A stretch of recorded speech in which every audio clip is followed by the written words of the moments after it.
المباراة. غيابات مؤثرة جدا. هذا الصغير الذي نتابعه في الملعب يساند منتخب البيرو في مباراة اليوم أمام الفريق الوطني. كل الظروف مهيئة لوليد الركراكي وأسوده اليوم لتحقيق انتصار آخر يصعد بهم للأمام في ترتيب الفيفا. الفريق الوطني المصنف ضمن أقوى 10 منتخبات في العالم، وهذا لم يأتي بمحض الصدفة بل بعد اجتهادات كثيرة لسنوات طويلة، وبعد المخطط الذي جعل من وليد الركراكي والرقم 1 في الدفة الفنية للفريق الوطني حسن الاختيار قبل انطلاق منافسات كأس العالم. خلينا نشوف منتخب قوي، منتخب مهب الجانب، منتخب يقنع، منتخب خلى أجيال كثيرة تفتخر بانتمائها لهذا الوطن ويزيد افتخارها بوطننا العزيز. أكيد أننا اليوم سنتابع عرضا آخر يليق بأسود الأطلس ويليق بكرة القدم الوطنية، يتناسب ومكانة هذا الفريق في كرة القدم العالمية. المغرب البيرو، الجماهير تتوافد ولا زالت تتوافد على ملعب المباراة، ملعب سبيتاس متروبوليتانو الخاص بنادي أتلتيكو مدريد. عدد كبير من اللاعبين اعتادوا على لعب مباريات في هذا الملعب، منهم ياسين بونو ويوسف نصيري وجواد اليميق، وعدد من اللاعبين عبد الصمد الزلزولي لاعبي البطولة الإسبانية، وهناك من لعب رفقة نواديه في هذا الملعب في منافسات اليوروبا ليج وفي تشامبيونز ليج الأوروبي، وبالتالي وملعب معروف لدى أغلب العناصر الوطنية. يواجهون رفاق لابادولا الهداف نادي كالياري الإيطالي في منافسات الدوري الدرجة الثانية السيري بي الإيطالي. أجواء رهيبة جدا تذكرنا بأجواء المونديال، تذكرنا بما تابعناه في قطر. الجمهور المغربي ما يقارب 10,000 مناصر سيساندون أسود الأطلس في هذه المباراة، سيساندون رفاق رومان سيس القائد الفعلي، القائد الروح التي تتجسد في هذا الرجل. نعم، القائد يستحق أن يكون قائدا لهذه المعزوفة التي تعزف أشد الألحان في كرة القدم العالمية. أجواء مونديالية حقيقة في ملعب سبيتاس متروبوليتانو. بعد لحظات سنبقى مع النشيدين الوطنيين لكل من البيرو والمغرب.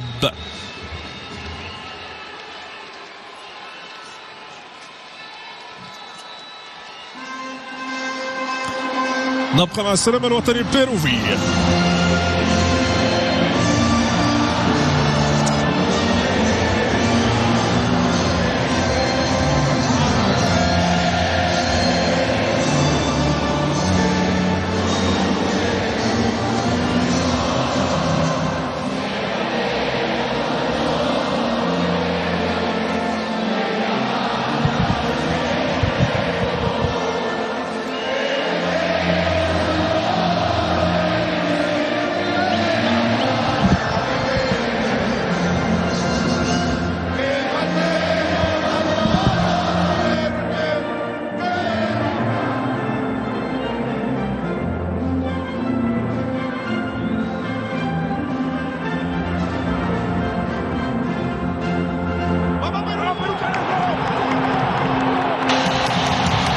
كانت السلام الوطني لدولة البيرو. الآن نبقى مع النشيد الوطني المغربي الذي سيعزفون في السبيتاس متروبوليتانو. يرجى التكرر من وقوف في حال القدرة لعزف النشيد الوطني المغربي.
بشعار الله الوطن الملك. مباراة ودية بين الفريق الوطني ومنتخب البيرو هنا في العاصمة الإسبانية مدريد.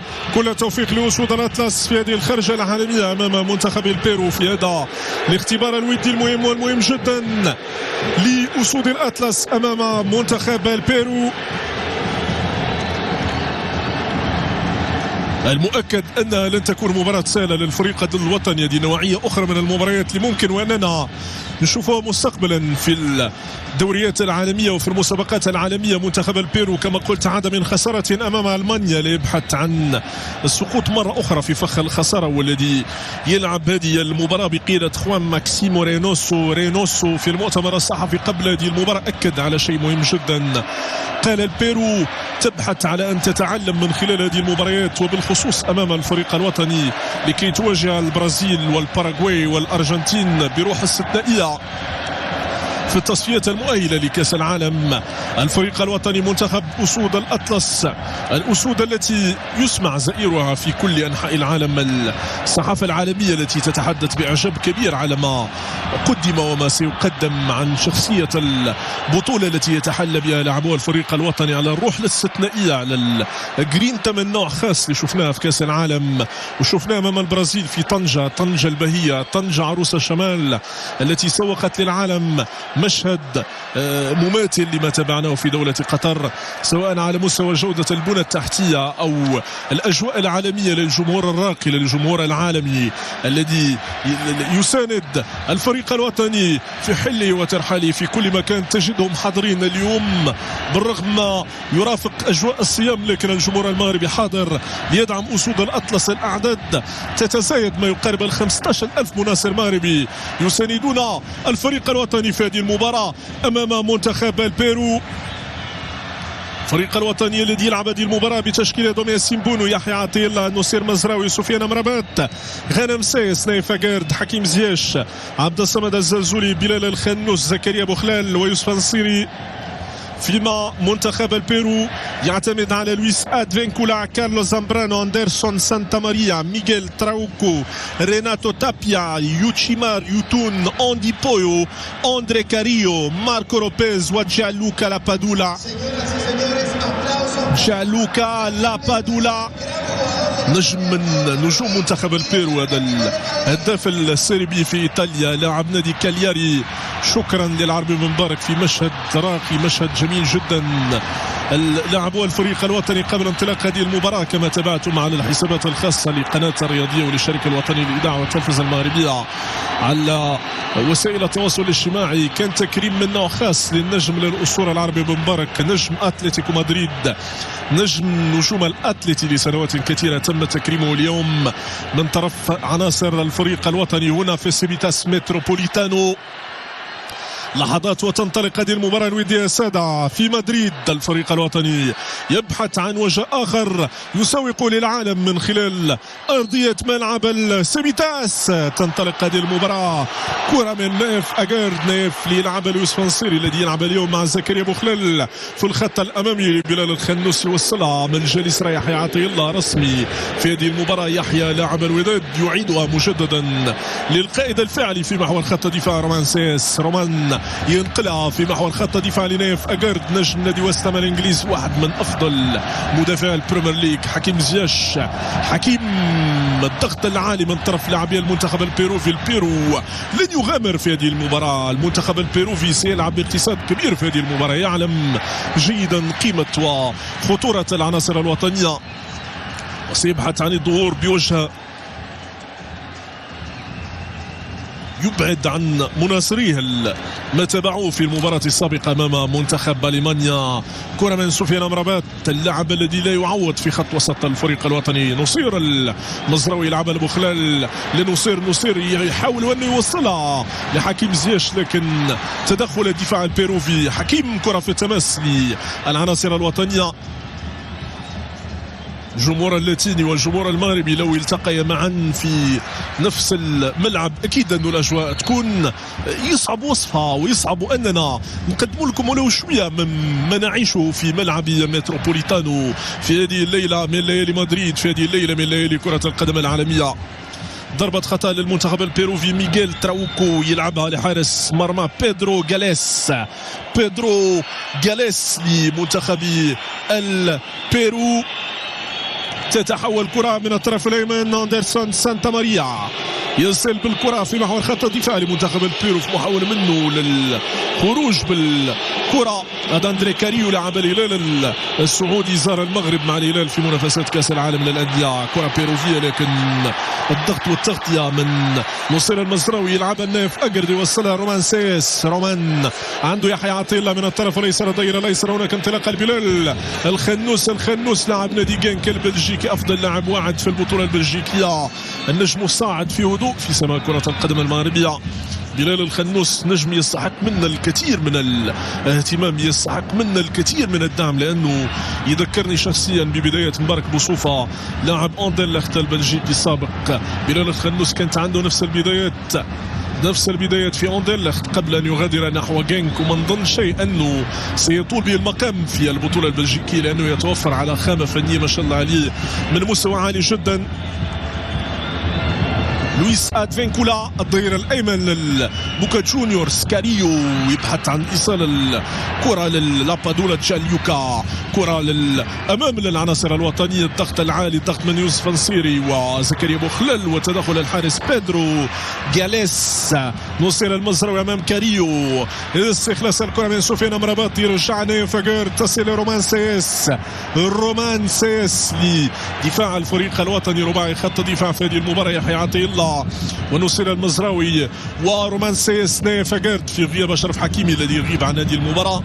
تحمل على نفسه امام البرازيل واصر على وليد ان يلعب كرسمي تلك المباراه، لكن غادرها مصابا، ولكي لا تتفاقم اصابته قرر وليد ان يبعده عن التشكيل سواء الرسمي والاحتياطي في هذه المباراه امام منتخب البيرو. سفيان امرابط مره اخرى. نايف لنصير المزراوي. هناك انطلاق من يوسف نصيري. كره للامام لوصول الاطلس والتغطيه من الدفاع البيرو في عمل كبير يقوم به ميغيل تراوكو للحد من خطورة العناصر الوطنية. عبد الصمد الزلزولي يعرف هذا الملعب جيدا وليلعب مباريات كثيرة مع أوساسونا في هذا الملعب. بلال الخنوس وتدخل ادفينكولا لويس. الكرة في التماس للمنتخب البيروفي. هذا تابيا لاعب خط الوسط. ريناتو لاعب مهم جدا في خط وسط المنتخب البيروفي، لاعب ارتكاز يراهن عليه كثيرا مدرب منتخب البيرو بالنظر لما يتوفر عليه من خبرات في كرة القدم العالمية. ريناتو تابيا ليس بالعنصر العادي. ريناتو في تشكيل منتخب البيرو يلعب لنادي سيلتا فيغو في البطولة الإسبانية. 27 سنة، كان متألق مع تفينت ومع نادي فاينارد. كرة للأمام من ياسين بونو. ياسين لو سألتموه عن بداياتي في أوروبا سيقول لكم البدايات كانت في الفيزنتي كالديرون، الملعب السابق للأتلتي قبل التحول للسيبيتاس متروبوليتانو. خطأ والحكم يتدخل للإعلان عن المخالفة لمصلحة المنتخب البيروفي. كان تدخل نايف أقرد، لم يكن أمامه من حل آخر سوى إيقاف كاريو بهذه الطريقة.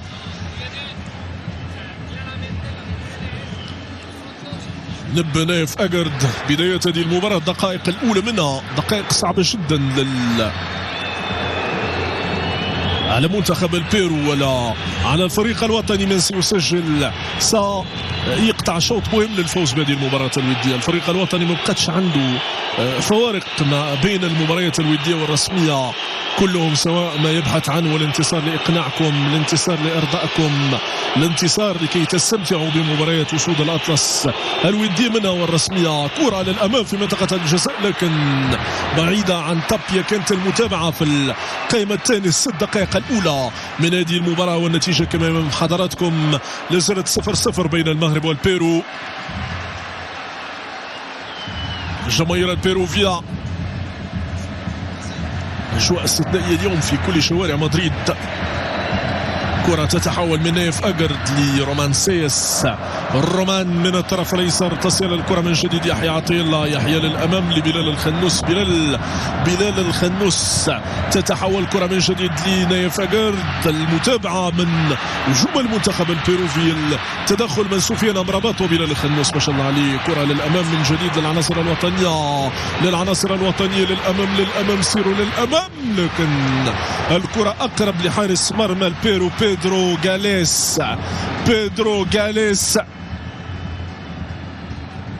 زكريا بوخلال، قود زكريا بوخلال من الجريمة التي يبحث عن استغلال اليوم المدرب وليد الركراكي، فيما حكيم زياش ممكن اعتباره صانع العاب في هذه المباراة، يلعب في خط الوسط مع بلال الخنوس امام سفيان امرابط الذي يلعب كلاعب ارتكاز وحيد في هذه المباراة، وبالتالي النظام الهجومي المعتمد من وليد يبحث من خلاله عن الايقاع بمنتخب البيرو، عن الوصول لمرمى غاليس في الدقائق الاولى من هذه المباراة. كرة تعود من جديد لمصلحة المنتخب البيروفي من ميغيل تراوكو.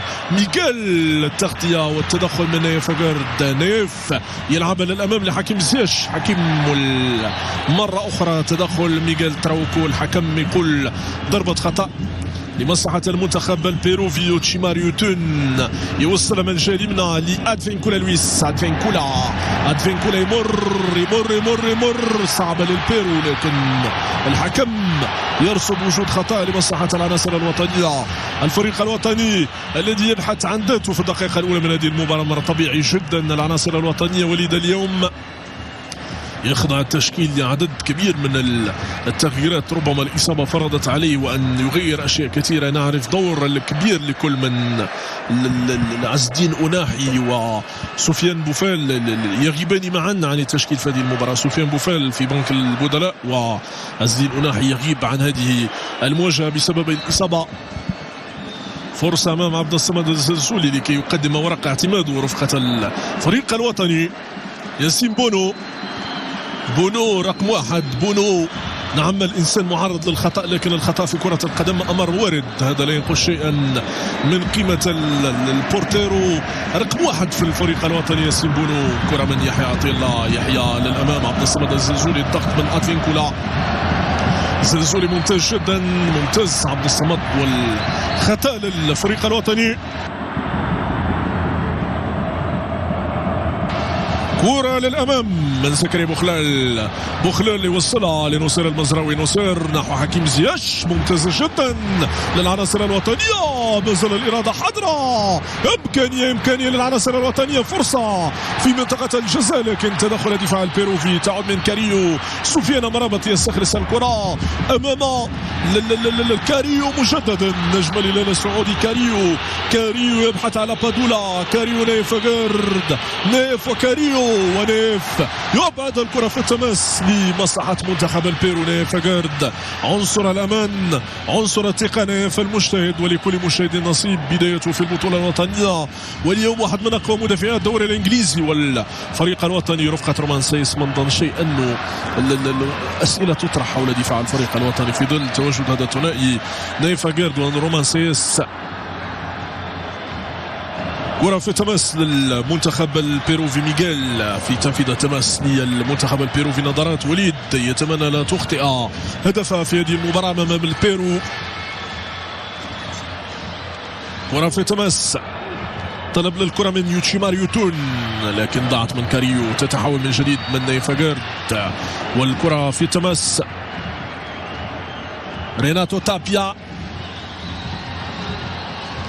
نصير المزراوي ضير الايمن لنادي بايرن ميونشن الالماني. عاد من الاصابه اليوم نادي بايرن ميونشن. غدا لناجلسمان قلعة الفريق البافاري، والاعتماد على مدرب جديد، على فلسفة جديدة، على مدرب لديه من الخبرات ما يكفي لقيادة البايرن ولمنح الثقة لنصير المزراوي. كرة من يحيى عطية الله. تعود من جديد رومان سيس.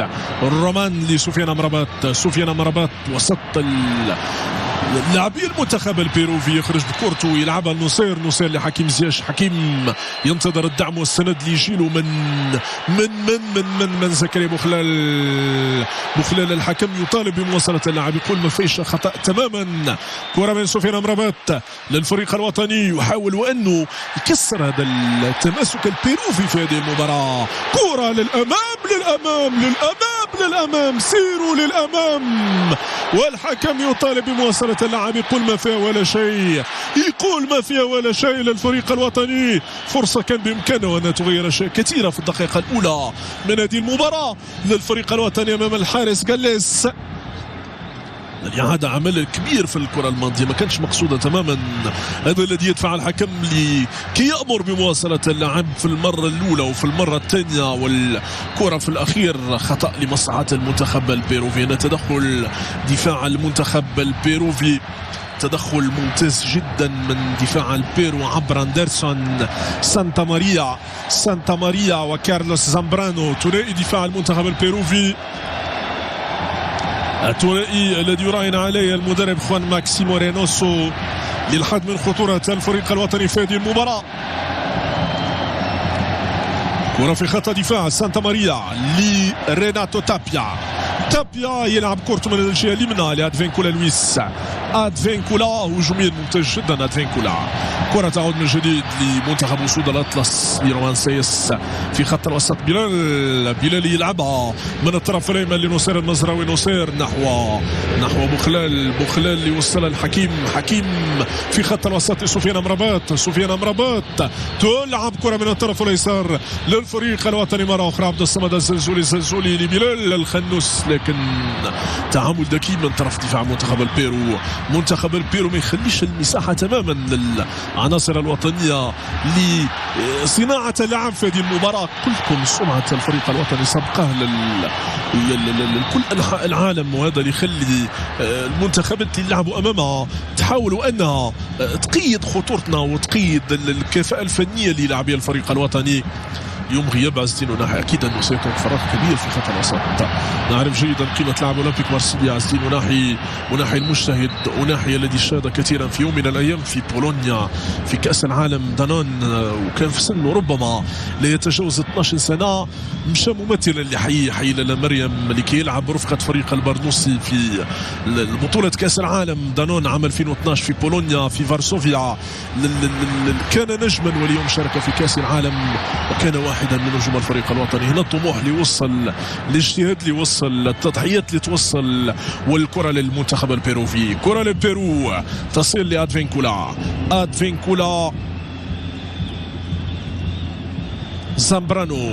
زامبرانو لسانتا ماريا كرة في خط الوسط. هيتون يلعب للأمام والتغطية من دفاع الفريق الوطني عبر نصير المزراوي. نصير لزكريا بوخلال، التغطية من جديد من حكيم زياش الذي يجتهد كثيرا مع انطلاق هذه المباراة.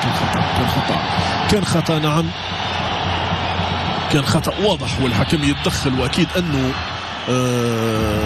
لازم أنه يلعب بعيدا عن الضغوطات النفسية.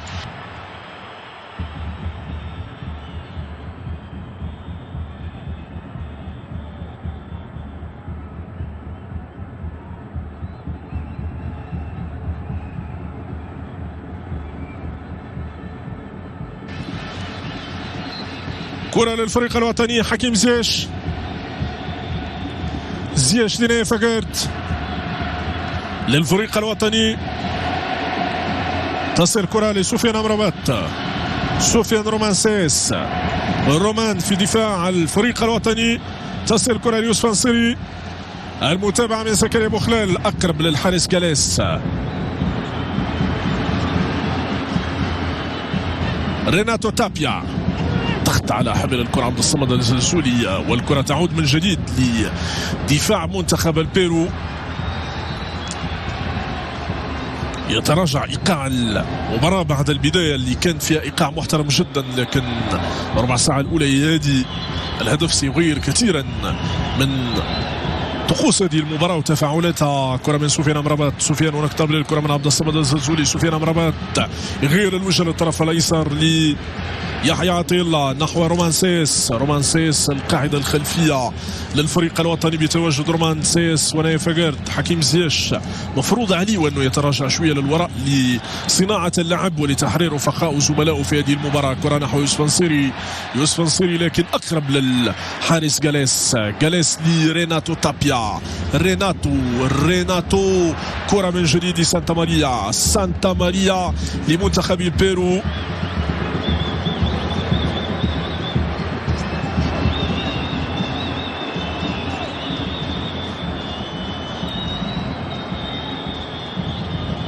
أندي بويو في خط الوسط. لوتشيمار ضاعت وتعود للمنتخب الوطني. كرة للأمام عبد الصمد الزنزولي. عبد الصمد من الطرف الأيسر يلعبها في منطقة الجزاء لكن تمضي بعيدا عن مرمى الحارس بيدرو جاليس.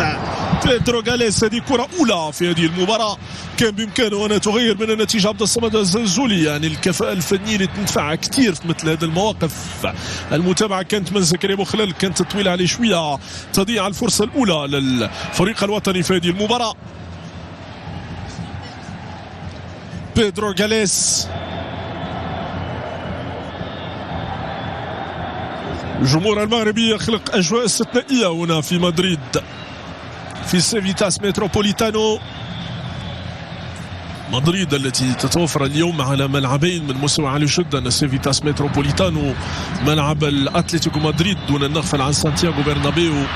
أعمال إعادة التهيئة لا زالت متواصلة في سانتياغو برنابيو الذي سيصبح ملعبا استثنائيا بكل ما تحمل الكلمة من معنى لواحد من أقوى النوادي في العالم نادي ريال مدريد. كرة للأمام للمنتخب البيروفي. الحكم يمنح امتياز اللعب. تعود من زكريا بوخلال نحو نصر المزراوي لنايف أجرد. نايف لحكيم. حكيم زياش من الطرف الأيسر. حكيم والكرة في التماس للفريق الوطني. كرة للعناصر الوطنية. نصير المزراوي. وليد الركراكي. وليد المدرب. وليد المربي. وليد الذي يقدم دروس في كرة القدم. واحد من أبنائنا، واحد من الكفاءات المغربية التي تألقت رفقة النوادي المغربية ورفقة الفريق الوطني. قاده لنصف نهائي كأس العالم، نصف نهائي المونديال يا سادة. نعم الأمر ليس بالعادي تماما. نعرف جيدا أنه في المونديال لا يقتصر أمر المساندة فقط على الجمهور المغربي. الكل ساند الفريق الوطني في كل مبارياته. وهنا في إسبانيا لا حديث إلا عن عروض أسود الأطلس وعن كفاءات العناصر الوطنية. كرة للأمام من زكريا بوخلال لحكيم زياش. طلب للكرة من الطرف الأيمن نصير مزراوي. والله لا كان بالإمكان وأن يكون أفضل مما كان في الكرة الماضية. يوسف نصيري كان بإمكانه توقيع الهدف الأول في هذه المباراة. عمل كبير من نصير المزراوي الذي يتحرى من الرقابة، لكن زكريا بوخلال لحكيم زياش. شوف التمريرات المفتاحية بالمليمتر يا أخي لعبها. والمتابعة من طرف حارس المرمى جاليس. ضربة زاوية للفريق الوطني وكان بالهدف يطل من بعيد. الهدف ينتظر الرأس التي تحلق لتوقيع الهدف الأول في هذه المباراة. وجاليس مرة أخرى يبعدها. جاليس يبعد الخطورة عن مرمى المنتخب البيرو في ضربة زاوية أخرى. حكيم زياش ومن يتكفل بتنفيذها. صعود اللاعبين طوال القامة. صعود اللاعبين اللي تمنوا الوصول لمرمى البيرو. توقيع الهدف الأول الذي سيشعل المدرجات، الذي سيجعلنا أمام مباراة مختلفة تماما. كرة في منطقة الجزاء وتدخل جاليس والحكم يقول ضربة خطأ لمصلحة المنتخب البيروفي لحارس مرماه جاليس. خطورة العناصر الوطنية تتضح تدريجيا في الجولة الأولى من هذه المباراة من منتخب البيرو. حتى مدرب منتخب البيرو يستشعر الخطورة، خطورة العناصر الوطنية على مستوى خط الهجوم في ظل تواجد يوسف نصيري الذي يصول ويجول في سماء البطولة الإسبانية، في سماء لا ليغا مع سيفيا. يقدم مستويات رائعة هذا الموسم. ابن فاس العالمة، ابن فاس عاصمة العلم والثقافة اللي قدمتنا يوسف نصيري خريج أكاديمية محمد السادس لكرة القدم. كرة من ريناتو تابيا، ريناتو من جديد يلعب كرته من الطرف الأيمن، ريناتو كرة للأمام وياسين بونو يتدخل. ياسين بونو لحكيم زياش، حكيم يمر حكيم ينتظر الدعم والسند، لكن تدخل دفاع المنتخب البيروفي. كارلوس زامبرانو كرة للأمام لمنتخب البيرو. كارلوس يلعبها من الجهة اليمنى لأدفينكولا ريناتو تابيا. سانتا ماريا لريناتو تابيا. سانتا يلعبها من جديد للمنتخب البيروفي. لا يغامر كثيرا في هذه المباراة منتخب البيرو، أمر هادي جدا. منتخب البيرو ربما ليبحث عن السقوط مرة أخرى كما سقط أمام منتخب ألمانيا أمام الناسيونال مانشافت في المباراة الودية الأخيرة 2-0. اليوم من ضمن شيء أنه سيتقبل خسارة أخرى أمام جمهوره الكبير الذي يتابع هذه المباراة، ما يقارب ال 22,000 مناصر من مناصري منتخب البيرو في سيفيتاس متروبوليتانو، كلهم حماس لمساندة منتخب بلدهم. قبل ذلك هناك الملايين من الجماهير المغربية من طنجة إلى البويرة، الكل يساند والكل يدعم والكل وراء فريقه الوطني، الكل وراء المنتخب. يمثل بلد عظيم، يمثل شعب عظيم، يمثل المغرب بشعاره الخالد الله الوطن الملك. اليوم نتابع أجواء استثنائية في كل مدن العالم، في كل العواصم العالمية، شيء مثير للانتباه. الكل يتحدث عن بلدنا بافتخار كبير، سواء منجزاته في مختلف الميادين منها الثقافية والفنية والرياضية. المغرب المتألق. كرة من جديد من الطرف الايسر لرومان سيس، رومان عبد الصمد السلزولي خرج كرته لسفيان امرابط. الضغط من لاعب اللي ما شفناش كثير مع انطلاق هذه المباراة. لابادولا ما شفناش كثير. كرة يوسف نصيري حاولوا انه يلعبها بالراس نحو مرمى بيدرو غاليس، لكن لم يكن موفق في الكرة الأخيرة، تتحول بعيدا لمصلحة منتخب البيرو. بيدرو غاليس كانت متابعة أيضا من زكريا بوخلال.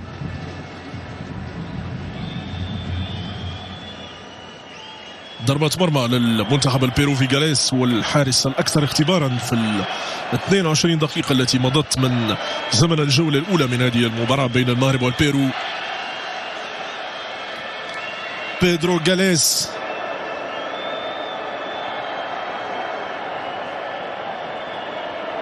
أندري كاريو وجانلوكا لابادولا في خط هجوم المنتخب البيروفي. موجودين شرحتم تماما أمام دفاع يقدم مباراة محترمة جدا ولاعب ارتكاز عالمي. نعم، هو سفيان امرابط.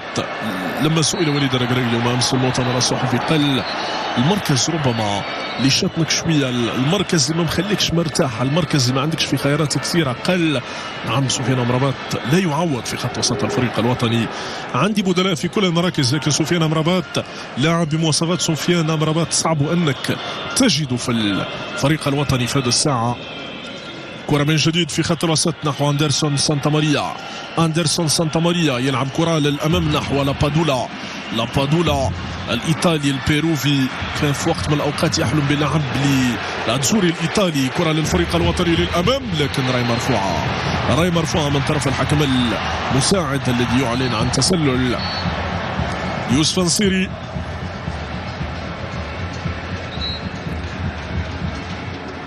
وسائل إعلام كثيرة تتابع وتواكب هذه المباراة، عدد كبير منهم من البيرو، ما يقارب 65 صحفي بيروفي يمثلون كل الوسائل الإعلام البيروفية، سواء إعلام مرئي أو مسموع أو صحافة مكتوبة. الكل يتابع جديد منتخب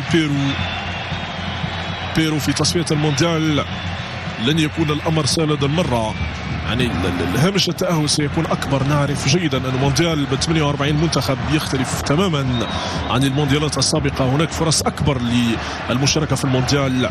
منتخب البيرو وصيف الكوبا أمريكا لعب مباراة أمام البرازيل، كان مقنعا إلى حد ما في الكوبا أمريكا سنتيناريو التي احتفل بها الكونميبول بمرور 100 سنة عن تأسيس اتحاد أمريكا الجنوبية لكرة القدم. ومنتخب البيرو بأسماء جديدة يبحث عن تسلق المراكز، وهنا الجمهور المغربي، الجماهير المغربية والجماهير البيروفية يعني أجواء استثنائية هنا في المتروبوليتانو، كل الطرق المؤدية إلى الملعب كانت تشهد على أجواء حماسية لجماهير المنتخبين معا. ريناتو تابيا وسفيان أمرابات لاعبا الارتكاز، مجهود جبار.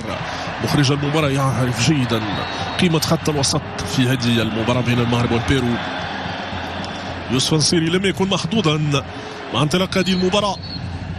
يوسف نصيري مكانته في خط الهجوم لا تناقش، لاعب مؤثر جدا، لاعب قدم اوراق اعتماده كمهاجم رقم 1 في الفريق الوطني. ما نظنش انه وليد مساعد في يوم من الايام وانه يضحي بيوسف نصيري.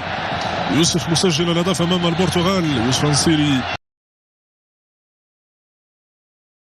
هدف نادي اشبيليا الاسباني. يوسف نصيري المجتهد والذي يقدم كرة قدم بسخاء كبير في كل المباريات اللي يلعبها امام الفريق الوطني، بالضغط على المنافس، ضغط متواصل منذ انطلاق المباراة. كرة من زكريا بوخلال، الضغط على دفاع المنتخب البيروفي، الضغط على ميغيل تراوكو. سانتا ماريا نحو زامبرانو كارلوس.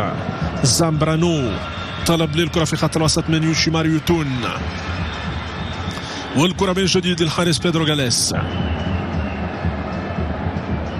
بيدرو يوشيمار لاعب الارتكاز، يلعب كلاعب ارتكاز امامه ريناتو تابيا. كاريو، سانتا ماريا للحارس بيدرو غاليس. منتخب البيرو والآخر يعجز تماما لما يقارب 27 دقيقة عن الوصول لمرمى الفريق الوطني. ما شفناش منتخب البيرو ينجح في الوصول وفي تهديد مرمى الفريق الوطني في هذه المباراة. وراء ليوتشيمار يوتون. يوتشيمار ولا حل أمامهم، الحلول شبه منعدمة في هذه المباراة على منتخب البيرو. يفضل أن يلعب أندرسون سانتا ماريا. أندرسون الضغط من طرف العناصر الوطنية. كاريو أندري للأمام للمنتخب البيروفي، والمتابعة من ايفاغارد والحارس ياسين بونو يا بونو لسفيان أمرابات. بلال الخنوس، بلال لسفيان. كرة من جديد نيفاغارد طلب للكرة من سفيان أمرابات، يلعب قريب نحو الخط دفاع لإغلاق كل المنافذ أمام لابادولا وأمام كاريو. مباراة اليوم مختلفة تماما عن المباراة السابقة أمام البرازيل، ولو أنه ينتميان معا لنفس المنطقة الجغرافية لأمريكا الجنوبية، لكن الأسلوب مختلف. البرازيل يلعب كرة قدم مفتوحة، البرازيل يتوفر على خيارات فنية وقامات فنية من طراز أول، لكن البيرو بشكل آخر. كرة من بلال والضغط من دفاع المنتخب البيروفي، والكرة ضربة مرمى للحارس بيدرو غاليس. ضربة مرمى للبيرو. بلال الخنوس الطنجاوي الذي يلعب اليوم في بلجيكا، من كان وراء اختياره للعب للفريق الوطني، وجده رحمة الله عليه يعني كان تحدث لهم على بلدهم، على وطنهم، على جمال بلدهم، وهذا اللي خلى بلال منذ أن كان طفلا صغيرا يحلم بأن يحمل يوما ما قميص المنتخب الوطني، رغم إلحاح روبرتو مارتينيز المدرب السابق للمنتخب البلجيكي مدرب منتخب البرتغال، لكن قال كلمة واحدة، قال لا تسألوني تماما عن جدول الاختيار، فقد اخترت قلبي اختار اللاعب للفريق الوطني. هو بلال اليوم عنصر رسمي في الفريق الوطني في المباراة السابقة أمام البرازيل، وفي مباراة اليوم أمام البيرو. عبد الصمد الزنزولي يمر من الطرف الايسر للفريق الوطني، والكرة في التماس لأسود الأطلس. ظهير خط دفاع في هذه المباراة لمنتخب البيرو لا يصعدان كثيرا، والأمر هادي في ظل تواجد عبد الصمد الزنزولي وحكيم زياش ومعهم زكريا بوخلال. تعليمات المدرب البيروفي ما تخلوش لهم المساحات تماما على اطراف، هذا الذي يبرر انه كل من لويس ادفينكولا والرقم 6 ميغيل تراوكو ما يساعدوش تماما لمساندة خط الهجوم. لما يقارب 30 دقيقة ما شفتهم شخصيا صعدوا لمساندة الخط الامامي. كرة من نصير المزراوي كان في وضع تسلل، والكرة تتحول لمنتخب البيرو. يتاني مباراة ودية أو ثاني مباراة في تاريخ المواجهات المباشرة بين المغرب والبيرو، الأولى عام 1970 لما فاز منتخب البيرو بقيادة نجمه الكبير كوبياس. كوبياس كان واحد من أفضل اللاعبين في سبعينيات القرن الماضي. كوبياس نجم نجوم البيرو، كوبياس الذي يظل مصدر افتخار لكل البيروفيين. كرة للأمام وتدخل نيفاغارد تجده في كل مكان، قادر، حازم، متمكن من كل الأدوات الدفاعية اللي تخليه وأنه يبعد الخطر تماما على دفاع الفريق الوطني. كرة من جديد لسفيان أمرابات نحو ياسين بونو لنيفاغارد.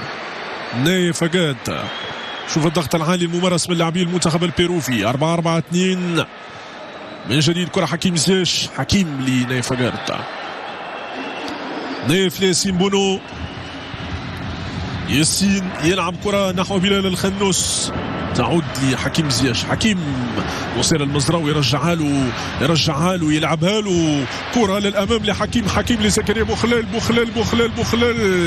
بوخلال يتحصل على ضربة زاوية للفريق الوطني. والكرات الثابتة ممكن اعتبارها مشروع هدف أول في هذه المباراة للفريق الوطني أمام البيرو في ظل توفر عدد من اللاعبين طوال القامة. صعود رومان سايس ونيفاغارد معهم يوسف نصيري والبقية. هذا وقت الهدف وهذا الوقت المناسب لفك هذا اللغز الدفاعي للمنتخب البيروفي. منتخب البيرو يدافع بشراسة أمام الفريق الوطني في هذه المباراة. كرة من حكيم زياش، نجم البلوز، نجم نادي تشيلسي. كرة من عبد الصمد الزلزولي لحكيم زياش يلعبها حكيم، والتغطية تعود من جديد لأدفينكولا. حكيم زياش وسفيان أمرابات يتكفل بالبقية، يقول لهم أنا هنا حاضر في هذه المباراة. شخصية استثنائية لويس أدفينكولا الذي تحول من ظهير أيمن لجناح أيسر في محاولة منه لاستغلال هذه الكرة المرتدة، لكن تدخل سفيان أمرابات.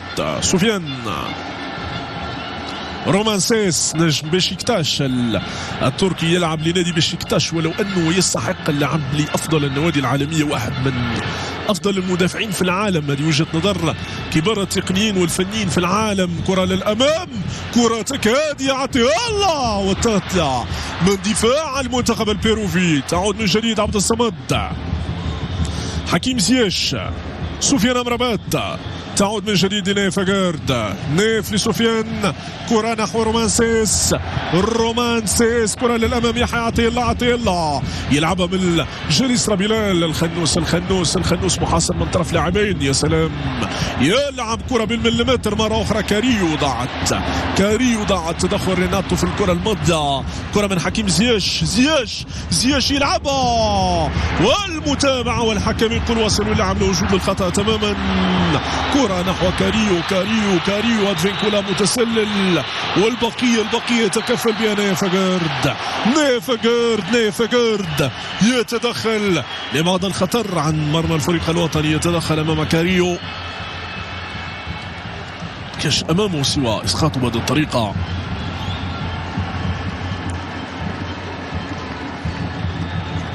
التدخل في الكرة الماضية من ريناتو تابيا كانت صعيبة شوية، لو كان حكم آخر لا أعلن عن ضربة خطأ لمصلحة الفريق الوطني، لكن معليش تتواصل هذه المباراة في سماء مدريد. كرة من رومان سايس، لزكريا زكريا من الطرف الأيمن. بوخلال يمر لحكيم زياش مصير المزراوي لحكيم. منتخب البيرو يضغط دفاعيا. كرة للأمام، زكريا النصير، يلا يا نصير، كرتك يا نصير، ويوسف نصيري. وتدخل دفاع المنتخب البيرو في تضييع فرصة أخرى للفريق الوطني. كان بالإمكان وأننا نتابعوا له هدف هذه المباراة للفريق الوطني. عمل كبير من نصير المزراوي. نصير ظهير الأيمن الذي يقدم مستويات كبيرة منذ زمن طويل، لم يلعب كرسمي في مكانه طبيعي كظهير أيمن في ظل تواجد أشرف حكيمي.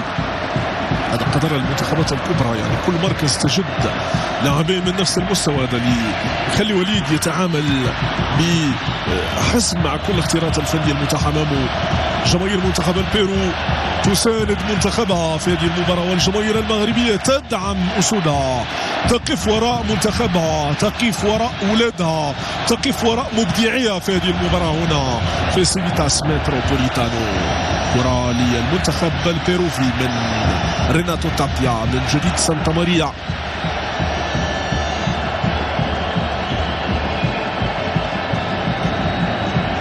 كرة على مستوى خط الدفاع،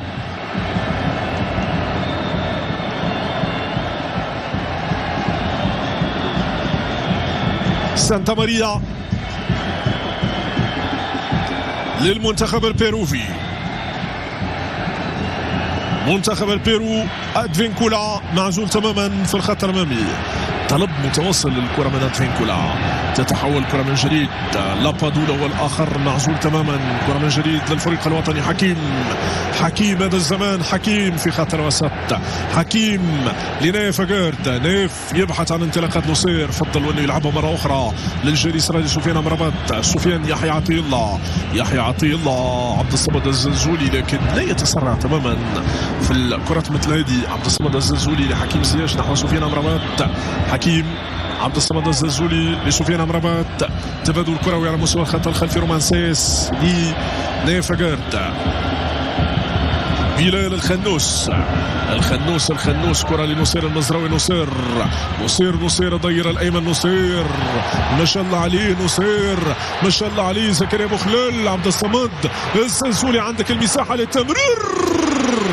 تسديدة عابرة لكل الحواجز من حكيم زياش كان بإمكانه أن يسجل الهدف الأول في هذه المباراة.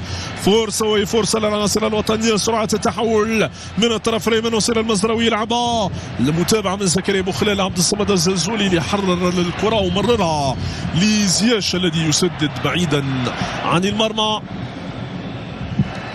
دفاع البيرو عاني كثيرا امام نصير المزراوي في هذه المباراه، نصير المزراوي يعذب كثيرا دفاع المنتخب البيروفي في هذه المواجهه. كره من سانتا ماريا، كانت تصعيبه الكره الماضيه للمنتخب البيرو، تعود من جديد للمنتخب البيروفي. منتخب البيرو نفس الاسلوب، نفس الطريقه، نفس القناعات عند الجهاز الفني للمنتخب البيروفي. كرة من ريناتو تابيا من جديد، ريناتو يحاول وأنه يجتهد في خط الوسط، يحاول وأنه يحرر رفاقه في خط الوسط في هذه المباراة.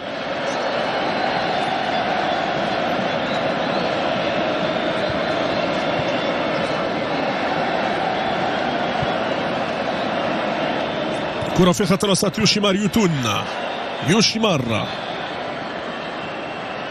لسانتا ماريا، ريناتو تابيا نحو سانتا ماريا من جديد،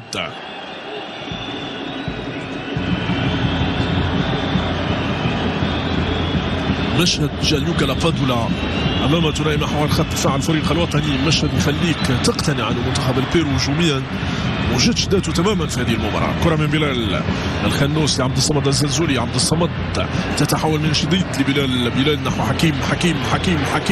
حكيم يسير وحيدا، لن تسير وحيدا يا حكيم، والحكم لم يعلن عن ضربة خطأ. تعود من جديد نحو كاريو عبد الصمد الزلزولي، الكرة الثانية مهمة جدا، يعني الاسلوب اللي يلعب به الفريق الوطني منذ زمان، منذ مجيء وليد الركراكي، اسلوب استثنائي، الكل يهاجم والكل يدافع، الكل عنده هدف واحد، القتال الى اخر رمق من اجل استرجاع الكره، وهذا امر مهم جدا. في بعض الاحيان كنا نهاجم جيدا، كنا نصنع حلول كثيره، لكن لم نكن ندافع بشكل جيد، ولم تكن هناك فلسفه موحده في التعامل مع المنافسين لما تكون الكره عندهم ولما تضيع منا الكره. هذا شيء مختلف مع وليد الركراكي، الكل يدافع والكل يهاجم. وناتفينكولا تتحول من جديد لرومان سيس، رومان بلال الخنوس، عبد الصمد الزلزولي، عبد الصمد يمر، عبد الصمد المعزول وراء كماشة دفاعية بيروفيا ليوسف نصيري، يوسف لنصير المزراوي، نصير يلعبها من الطرف الأيمن زكريا بوخلال ينتظر الدعم والسند، نصير مزراوي، حكيم زياش، سفيان امرابات، طلب للكرة من بلال الخنوس، ضاعت، تتحول من جديد للمنتخب البيروفي، وسفيان امرابط يسترجعها، يلعب ليوسف نصيري، يوسف وجد امامه يحيى عطية الله، يحيى ضير الايسر، يحيى يلعبها من جديد لزكريا بوخلال لاعب نادي تولوز الفرنسي، يلعبها 1-2، كان خطأ، يلا زكريا كورتك يا زكريا. ما زال الكرة وما زال الخطورة للعناصر الوطنية. بلال يسدد لكن بعيدا عن مرمى المنتخب البيروفي. فرصة أخرى تضيع للفريق الوطني في الجولة الأولى من هذه المباراة. من التدخل على نصير المزراوي الحكم لحسن حظنا أنه زكريا استرجع كورته. وشوف العمل الكبير لسانتا ماريا مع يوسف نصيري.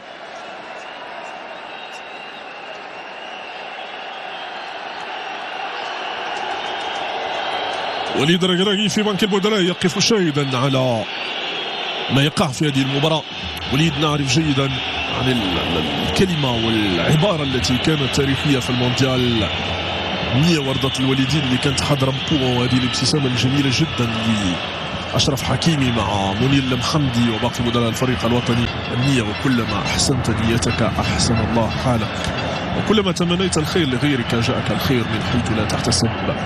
وردة الوالدين لا يستقيم بها حال الإنسان بطبيعة الحال في كل المجالات، يتكفل بتنفيذ الخطأ.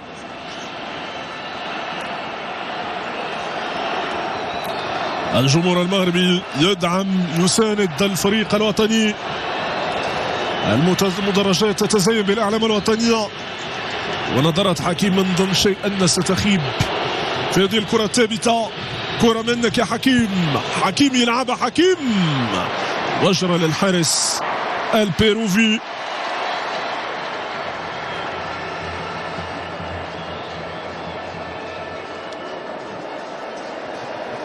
كرة لمنتخب البيرو جاليس.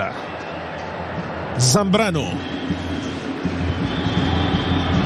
للمنتخب البيروفي. سانتا ماريا أندرسون طلب للكرة من يوتشيمار يوتون كلاعب ارتكاز يقوم بدور مهم جدا في التغطية الدفاعية والرئة التي يتنفس منها منتخب البيرو، واللاعب الذي ينظم المنتخب البيروفي سواء دفاعيا او هجوميا يلعب دور مهم جدا رفقة ريناتو.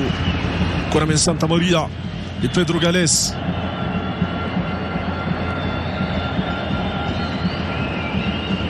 تصل كرة لسانتا ماريا.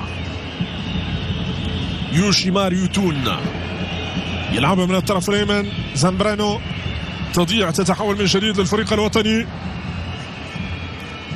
يوتون للحارس جاليس.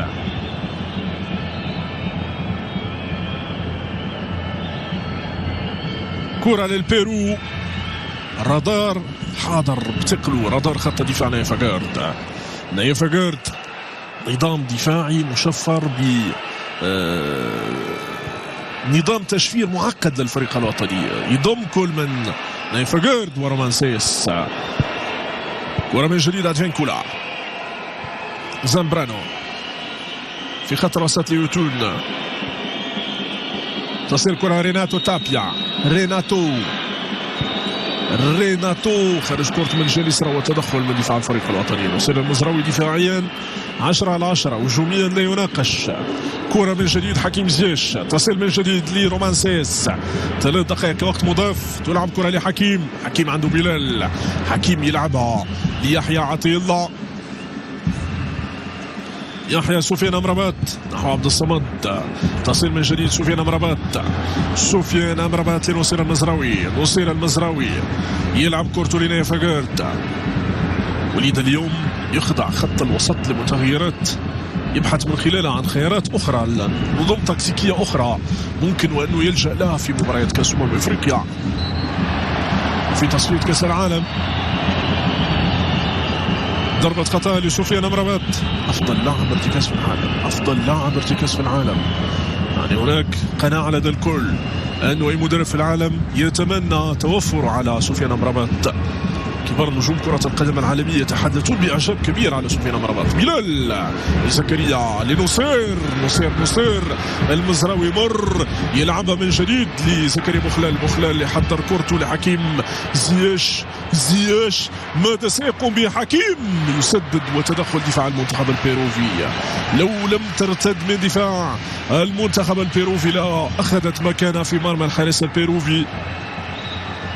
ترويض كرة بالقدم اليسرى وتسديدها باليمنى وتصدي للدفاع البيروفي. ضربة زاوية للفريق الوطني. حكيم زياش مرة أخرى، هي الخامسة أظن في هذه المباراة، هي خامس ضربات الزاويه للفريق الوطني في هذه المباراه. حكيم زياش يلعبها لعبد الصمد الزلزولي لحكيم. حكيم مجددا نحو عبد الصمد وتدخل يوتون من الجالمنة والكره ضربه مرمى للحارس جلاس. نلعب ثاني دقائق الوقت البدل الضائع والنتيجه كما امام حضراتكم لازالت 0-0 بين المغرب والبيرو. ولا شيء يوحي أنها مباراة ودية اليوم بين البيرو والمغرب، ولا شيء يوحي بأنها مباراة ودية. هذه مباراة رسمية في أدق تفاصيلها وجزئياتها وطبيعة إدارتها. كرة من جديد للمنتخب البيروفيوتون يلعبها زامبرانو عنده أدفينكولا لكن فضل أنه يلعبها للجهة اليسرى. أين يتواجد ماركوس لميغيل تراوكو. تصل من جديد يوتون لزامبرانو والخطا بيروفي. يوتون ريناتو تابيا تصل من جديد للمنتخب البيروفي. ميغيل تراوكو ليوتون للبيرو. اخر محاولات المنتخب البيروفي. ادفينكولا لريناتو ادفينكولا. منتخب البيرو يضغط من الطرف الايمن يبحث عن المساحات التي لم يجدها تماما طيله دقائق الجوله الاولى. تعدم كثير وراء الكره منتخب البيرو، ما وجدش ذاته تماما سواء من الناحيه الدفاعيه والهجوميه. هنا حكم المباراه يري الجوله الاولى يا ساده بنتيجه التعادل بين المغرب والبيرو. المباراه التي تقام هنا في ملعب سيفيتاس متروبوليتانو في العاصمه الاسبانيه مدريد على امل لقائكم مع انطلاق الجوله الثانيه. هذا سفيان رشيدي يحييكم، دمتم في رعايه الله. بخطوة كيا الأبواب تفتح لنا. Be the best every day.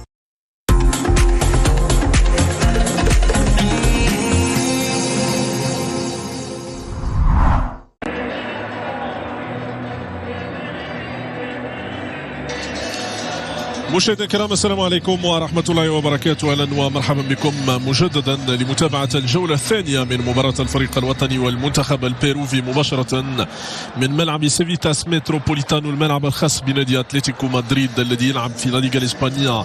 ما يقارب 35 ألف مناصر من مناصري المنتخب البيروفي والجمهور المغربي الذي يحضر بالآلاف هنا إلى العاصمة مدريد لمساندة منتخب أسود الأطلس في ثاني خرجاته بعد مونديال كأس العالم في إطار تحضيراته لنهائيات كأس أفريقيا في الكوت ديفوار. الفريق الوطني الذي يضمن تأهله لمنافسات كأس أفريقيا بعد تعادل ليبيريا وجنوب أفريقيا. الوضع اليوم يدفع وليد لمنح الفرصة لعدد من الاختيارات الفنية ليجربها وليتقرب من قيمتها المضافة في أفق المشاركة في نهائيات كأس أفريقيا وفي انتظار تصفية مونديال كأس العالم عام 2026. كل توفيق للفريق الوطني لكي يتعامل مع الجولة الثانية من هذه المباراة بشكل أفضل من الجولة الأولى. الجولة الأولى لم يكن سيئا، الجولة الأولى كان هو الأخطر، الجولة الأولى كان هو الأكثر وصولا لمرمى المنتخب البيروفي. نتمنى متابعة منتخب بذات الشخصية الاستثنائية، الشخصية القوية التي جعلت منه واحدا من أقوى المنتخبات في العالم. منتخب يضرب له 1000 حساب في كرة القدم العالمية، كيف لا وهو رابع العالم، كيف لا وهو المنتخب الذي أطاح بالمنتخب البرازيلي. جمهور المغرب بكل فئاته المجتمعية صغارا وكبارا، شيوخا وكهولا، نساء ورجالا، الكل يساند الفريق الوطني ويتغنى بالفريق الوطني ويدعم منتخب بلده في هذه المباراة أمام منتخب البيرو. التحق اللاعبين بأرضية الملعب بقيادة العميد رومان سيس والصغير بلال الخنوس أصغر لاعب في الفريق الوطني في سن 18 سنة. في المونديال القادم يكون سنه 2022 سنة وتكون إن شاء الله ثاني مشاركة مونديالية لهذا الفتى الذي يكبر يوم بعد آخر في سماء كرة القدم الأوروبية والعالمية. كرة من ياسين بونو. ياسين نعرف جيدا قيمة هذا الحارس وكفاءة هذا الحارس. ياسين بونو المتألق، ياسين بونو الذي كان مقنعا في كل المباريات لحرص فيها مرمى الفريق الوطني. ياسين بونو هو الحارس الرسمي، الحارس رسميته لا تناقش برغم توفر الفريق الوطني على حارس ثاني بنفس الكفاءة ونفس القيمة، هو منير الكاجوي واختيارات أخرى على مستوى حراسة المرمى. تغيير في صفوف المنتخب البيروفي، نظن هو أول تغيير في هذه المباراة. يغادر ماركوس لوبيز رقم 26 ويتم تعويضه بفلوريس.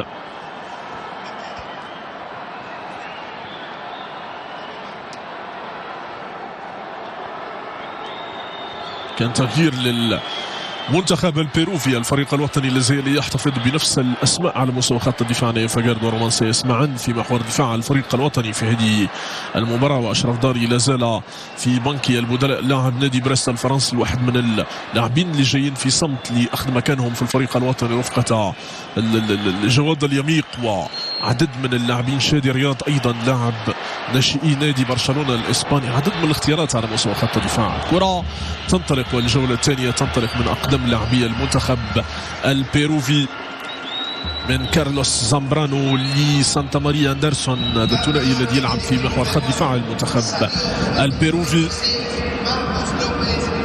تتحول كرة لمنتخب البيرو من زامبرانو، عنده أتفينكو لويس من الطرف الأيمن. تعود الكرة من جديد لأندرسون سانتا ماريا، أندرسون سانتا ماريا لميغيل تراوكو، تعود مرة أخرى لكارلوس زامبرانو، سانتا ماريا أندرسون. والفريق الوطني يضغط من خلال يوسف نصيري وحكيم زياش وزكريا بوخلال وعبد الصمد الزلزولي على دفاع منتخب البيرو في محاولة منه للوصول للمرمى. هذه محاولة للفريق الوطني وتدخل دفاع البيرو. رومان سايس ونايف أجارد في التغطية. نايف أجارد لما يخطئ رومان نايف يغطي، ولما يخطئ نايف تجد رومان سايس في ظهره. وهذا هو اللي يخلينا نطمئن على دفاع الفريق الوطني. كرة من جديد لمنتخب البيرو من ريناتو تابيا. ريناتو محاصر من طرف لاعبين، يلعب كورتو لكاريو. كاريو في خط الوسط لأتون. أتون ينقل الكرة من الطرف الأيسر لدفاع المنتخب البيروفي. من جديد كرة لكاريو والخطأ يعلن عنه حكم المباراة لمصلحة المنتخب البيروفي. منتخب البيرو يبحث على أن تكون الجولة الثانية أفضل بكثير مما تابعنا في الجولة الأولى من هذه المباراة. حكم السيد خوان مارتينيز مانويرا يساعد أنخيل نيفادو رودريغيز وراؤول كابانييرو مارتينيز. الحكم الرابع فالنتين بيتزارو غوميز. طاقم اسباني لهذه المباراة بين الفريق الوطني والمنتخب البيروفي. ضربة خطأ بيروفيا، كرة ثابتة لمنتخب البيرو في منطقة الجزاء والمتابعة في القائمة الثاني، لكن بعيدا عن مرمى الحارس ياسين بونو.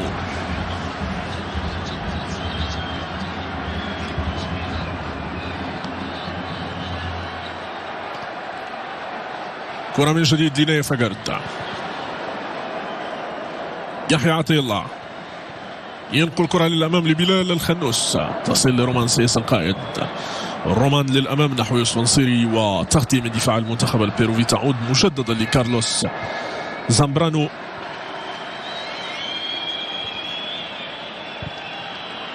كرة للبيرو، الضغط على دفاع المنتخب البيروفي.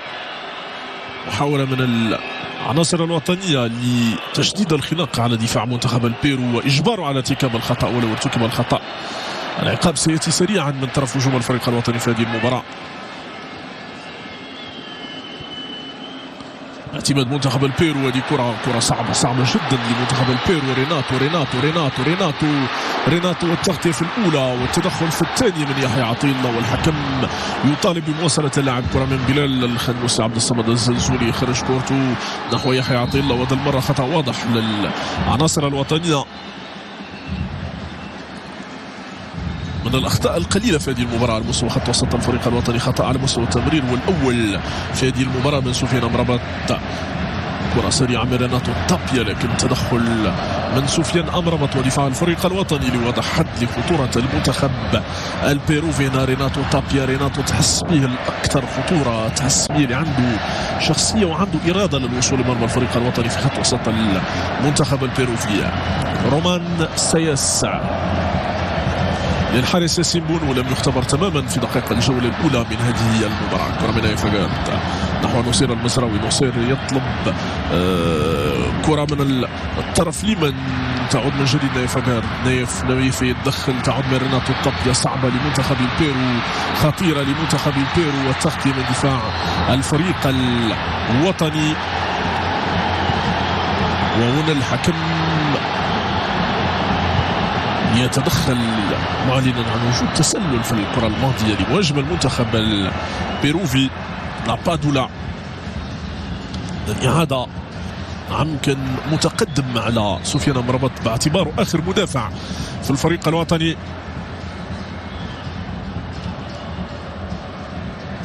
لابادولا ينضاف لكوبياس باعتباره واحد من أهم المهاجمين في تاريخ البيرو. لابادولا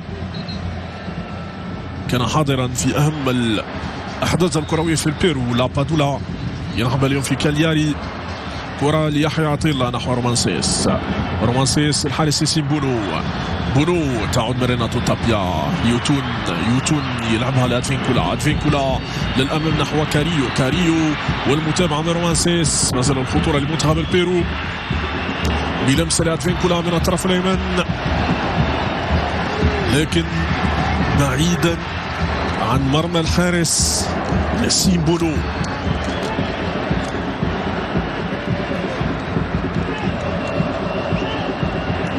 كرة من يحيى عطية الله، ضغط من لاعب البوكا جونيورز. ادفينكولا لاعب سابق لرايو فايكانو في البطولة الإسبانية، تجارب كثيرة له في عدد من البطولات سواء في ألمانيا مع اوفنهايم أو في بورسا سبورا التركي ومع فيتوري شيتوبال في الدوري البرتغالي. واحد من أهم اللاعبين المنتخب البيرو في ادفينكولا.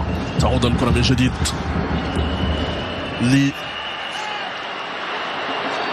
لمنتخبي البيرو والتغطية من دفاع الفريق الوطني لكن بعيدا عن المرمى.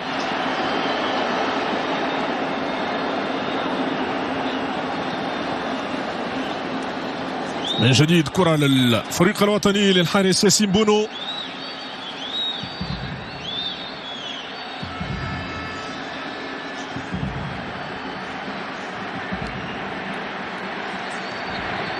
كرة لبونو للفريق الوطني، والجماهير البيروفية تواصل مساندتها لمنتخب بلدها في هذه المباراة. جماهير البيرو كل حماس لمساندة الفريق الوطني لكي يكون جاهزا لتصفية المونديال منطقة أمريكا الجنوبية التي يمثلها بطل العالم منتخب الأرجنتين الذي تمكن من الفوز بالمونديال الأخير بقيادة ليو ميسي. وهنا أشرف حكيمي في بنك البدلاء مجبرا يتواجد في بنك البدلاء بسبب الإصابة لكي لا تتفاقم إصابته، بالرغم من أنه أصر كثيرا على وليد أن يلعب المباراة الأولى أمام منتخب البرازيل. أشرف حكيمي واحد من أهم اللاعبين.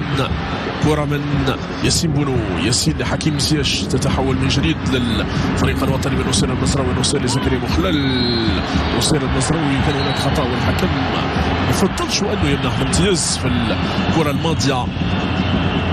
تعود الكرة من جديد للفريق الوطني. سفيان أمرابط، سفيان ينقل الكرة لنايف فاغارد للفريق الوطني. حكيم زياش، نايف فاغارد، تصل الكرة من جديد لحكيم لزكريا مخلال. طلب للكرة من زكريا مخلال يلحق الكورتو والكرة تتحول في التماس الفريق الوطني رغم تدخل المدافع البيروفي. تماس الفريق الوطني زكريا مخلال.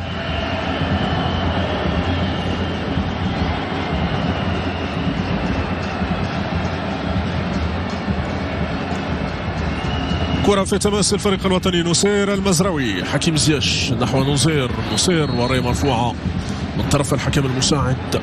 كرة تتحول من جديد لمنتخب البيرو. دقائق الجولة الثانية تمر بسرعة.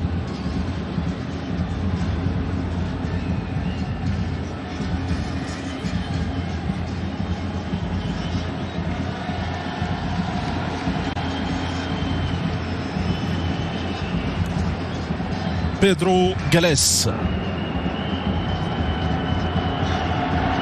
الجماهير المغربية اليوم أتت من كل مكان، تجدها قادمة من أمريكا الشمالية ومن مختلف الدول الأوروبية من دون استثناء ومن القارة الأفريقية أيضا. الكل حاضر لمساندة الفريق الوطني في هذه المباراة. من لم يسعفه الحظ للتواجد في دولة قطر اليوم يحضرون في إسبانيا لمساندة أسود الأطلس. كرة لمنتخب البيرو، فرصة بيروفية من الطرف الأيسر في منطقة الجزاء والتدخل من سفيان أمرابط. سفيان يتدخل في الكرة الماضية. سفيان قادر على احتواء كل الضغوطات التي ترافق دفاع الفريق الوطني في مباراة مثل هذه. سفيان أمربط ما كانش خطأ تماما، موجودش خطأ تماما. كرة تتحول من جديد نصير المزراوي، نصير هناك زكريا بوخلال لوحده، لعب كرة ضاعت، تعود من جديد لكاريو في خط وسط المنتخب البيروفي من يوتون يلعب ريناتو تابيا، تعود من جديد كرة من الطرف الايسر للمنتخب البيروفي عبر البديل فلوريس. كاريو استلام الكرة من كارلوس زامبرانو للبيرو. بيرو يحاول أنه يضغط على الأطراف، يحاول أنه يستغل المساحات اللي يخليها، بالخصوص نصير المزراوي لما يسعد لمساندة خط الهجوم، وبالتالي التركيز بشكل كبير على الجهة اليمنى من دفاع الفريق الوطني. كرة للأمام من يوتون والتغطية من نايف فقد يتدخل، والكرة للفريق الوطني. نايف لحكيم بلال لحكيم يخرج كرته من الطرف الايسر والانطلاقة. يحيى عطية الله، يحيى يبحث عن العنصر القادر على التحكم في هذه الكرة. خطأ واضح من ريناتو تابيا، خطأ لريناتو تابيا لمصلحة الفريق الوطني ليحيى عطية الله. يحيى المجتهد كثيرا في هذه المباراة. يحيى يفرض على ريناتو تابيا ارتكاب الخطأ، والخطأ لمصلحة حكيم زياش وراء كل الكرات الثابتة للفريق الوطني. حكيم زياش مرة أخرى صعود جبل خلفية للفريق الوطني المتمثلة في رومانسيس ونيفاغارد. ونظرات المناصرين تراقب كل مستجد يتعلق بهذه المباراة. زياش في تنفيذ الخطأ للفريق الوطني، حكيم في تنفيذ الخطأ للفريق الوطني. زياش وكرة ثابتة في منطقة جزاء منتخب البيرو في القائمة الثانية، المتابعة من تتحول بعيدا عن مرمى الحارس البيروفي. ضربة مرمى لمنتخب البيرو لبيدرو غاليس. نتحول تدريجيا نحو انقضاء الساعة الأولى من اللعب، ولا شيء يتغير في هذه المباراة بين البيرو والفريق الوطني. اختيار اللعب امام منتخبات تمثل امريكا الجنوبيه ياتي في ظل التزام كل المنتخبات الاوروبيه بتصفيه كاس اوروبا، والتزام المنتخبات الافريقيه بتصفيه كاس افريقيا. اليوم تابعنا مفاجاه مدوية جدا في تصفية كأس افريقيا. منتخب الكاميرون الذي هزم البرازيل في كأس العالم، الكاميرون الذي يتوفر على فانسون ابو بكر، ويتوفر على عدد من اللاعبين الكبار، انهزم امام منتخب ناميبيا 2-1. هذه كرة القدم الافريقية، هذه طبيعة الممارسة في كرة القدم الافريقية، لوجود كبير وصغير في القارات. كرة للامام لمنتخب البيرو والمتابعة من نيفاغارد صمام الأمان في دفاع الفريق الوطني. ياسين بونو التغطية، محاولة استخلاص هذه الكرة من عبد الصمد الزلزولي، ضغط متواصل من يوسف نصير. هذا المرة يوسف لعبد الصمد لبلال الخنوس يخرج كرته لحكيم زياش من جانب حكيم. عنده نصير، حكيم ونصير وريناتو تابيا يلعبوا بجوجهم في البطولة الهولندية، عرفوا بعضهم بشكل جيد. والكرة تعود من جديد لمنتخب البيرو. كرة بيروفية نحو كاريو ورومانسيس. ياسين بونو في التغطية، وبعد الكرة بعيدا عن مرمى الفريق الوطني. أدفينكولا يستخلص كورتو. أدفينكولا بوكا جونيورز يمشي بكورتو، والحكم كل ما فيه ولا شيء وصل اللاعب لوجود الخطأ تماما في الكرة الماضية. كرة نحو نيفاغارد، إيقاف اللاعب لفسح المجال أمامه. إسعاف ريناتو تابيا المصاب.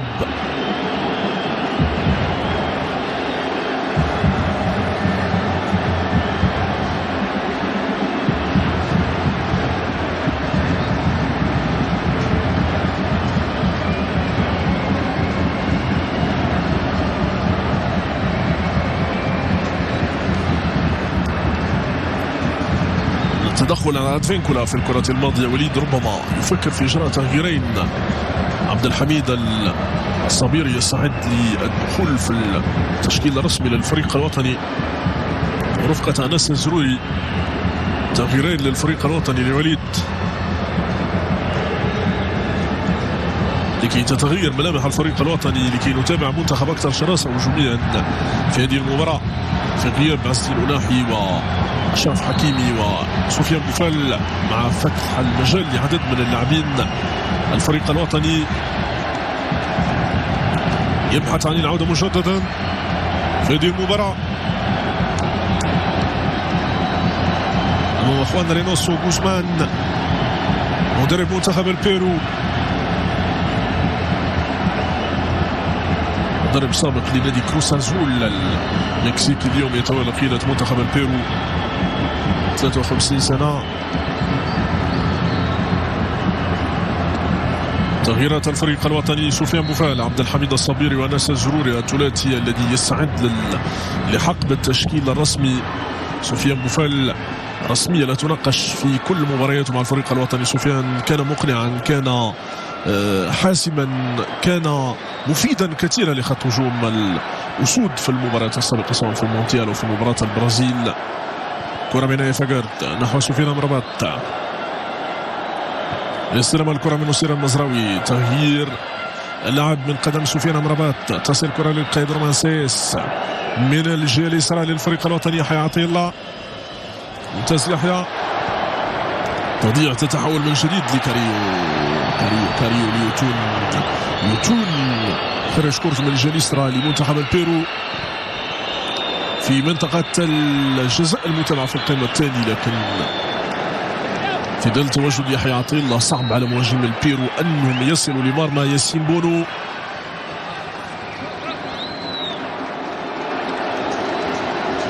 كان اجتهاد من أندي بولو،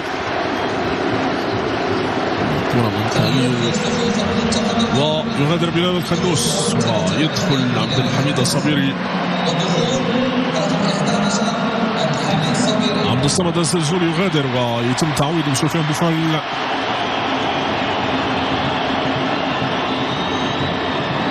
فيما تغيير الثالث يدخل أنس الزروري كبديل لزكريا بوخلال.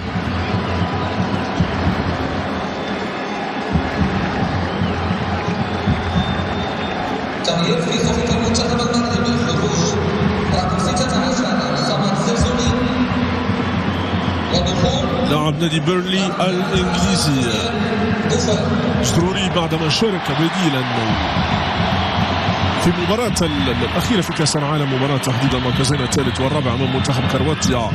ظهور آخر لهذه المرة في المباراة الودية أمام البيرو. أنس الزروري، كرة من رومانسيس، لعب كرة للأمام نحو سفيان بوفال، تغطية من يحيى عطية الله، تعود من جديد منتخب البيرو نحو ريناتو استخلاص الكرة من يوسف نصيري، مجهود كبير من يوسف يلعب كرته من الطرف الأيمن لنصير المزراوي، تقدم الفريق الوطني من الطرف الأيمن للبحث عن استغلال المساحات. كرة من أنس، تلعب كرة للأمام من نصير لحكيم لأنس، لكن في النهاية تصل لحارس مرمى منتخب البيرو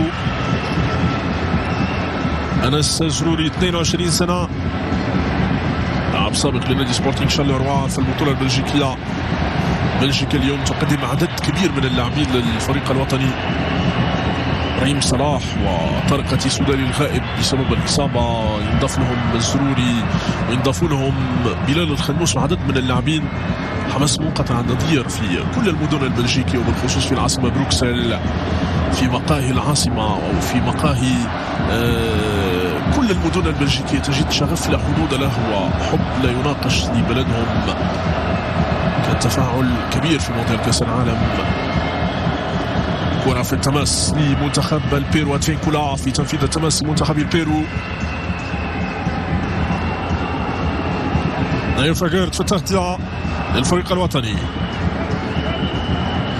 نحو نصير المزراوي، نصير أنس الزروري، وأيضا الكرة للحارس ياسين بونو.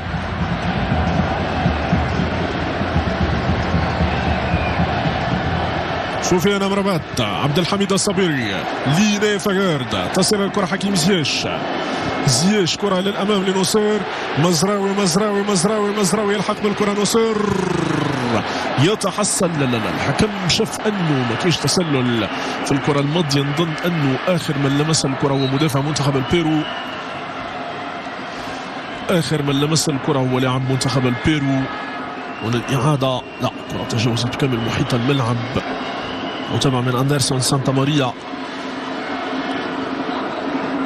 نصير المزراوي واحد من أفضل لاعبي المباراة إن لم يكن أفضلهم من جانب الفريق الوطني. مجهود كبير، مباراة بسخاء كبير لنصير المزراوي من جانبنا للفريق الوطني. تعود الكرة من جديد لمنتخب البيرو.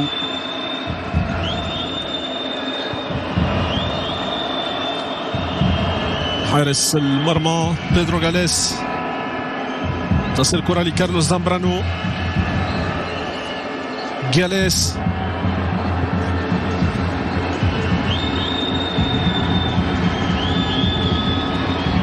للمنتخب البيروفي، والكرة في تماس.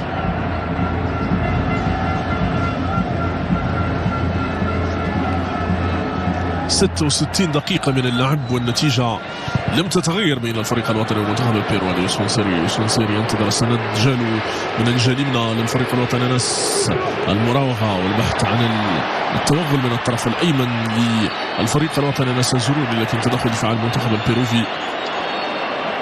دفاع بدني كبير للاعبي المنتخبين معا. سفيان أمرابات، سفيان بوفال دخوله سيغير الكثير من ملامح المباراة ككل. عبد الحميد الصبيري يلعبها يحيى عطية يلعبها في القائمة الثاني. المتابعة من أناس السروري. كرة للفريق الوطني وخروج الحارس جاليس يخرج أمام يوسف نصيري. محاولة أخرى للفريق الوطني، المحاولات الأولى في الجولة الثانية للفريق الوطني يوسف نصيري. الخطورة تأتي من قدم مبدع هذا الزمان سفيان بوفال. كرة من يحيى عطية رجعها الزروري بسرعة، لعبها ليوسف نصيري لكن تدخل غاليس. أدفينكولا، ضغط من سفيان بوفال. أدفينكولا وبوفال، والحكم يعلن عن خطأ لمصلحة منتخب البيرو.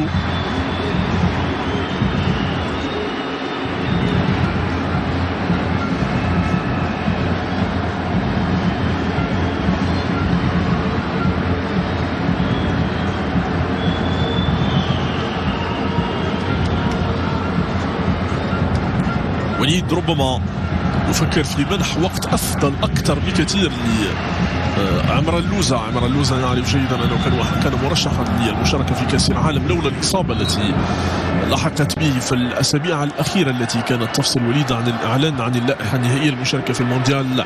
عمر اللوزة يوم أمس وليد في المؤتمر الصحفي تحدث عن إمكانية اللجوء له كخيار ثاني في مكان سفيان أمرابات. كرة في محور خط الدفاع من سانتا ماريا.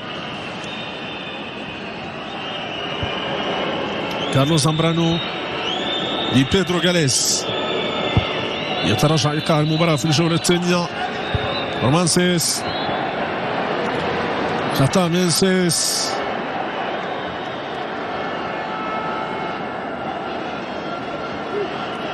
عبد الحميد الصبيري لاعب نادي سامدوريا الإيطالي لن يطول به المقام في البطولة الإيطالية. عبد الحميد الصبيري يبحث عن نادي آخر يتناسب وقيمته يتناسب وكفاءته يتناسب وما يتوفر عليه من خصال قيادية. عبد الحميد الصبيري. أدفينكولا يخرج الكرة في التماس، ربما يعاني من إصابة تدفعه لمطالبة المدرب بضرورة تغييره في الدقائق المقبلة. أدفينكولا لاعب بوكا جونيورز الأرجنتيني يغادر المباراة مكرها، وبالتالي المدرب يدفع بعنصر آخر ليس إلا اللاعب أراوخو.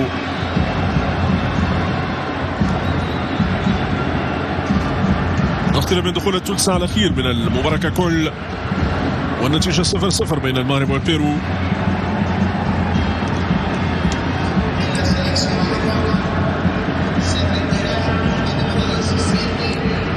بعد تدخل سفيان بوفال.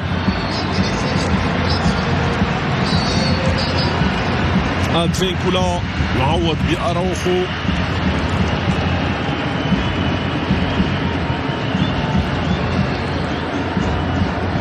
تغيير اضطراري للمنتخب البيروفي.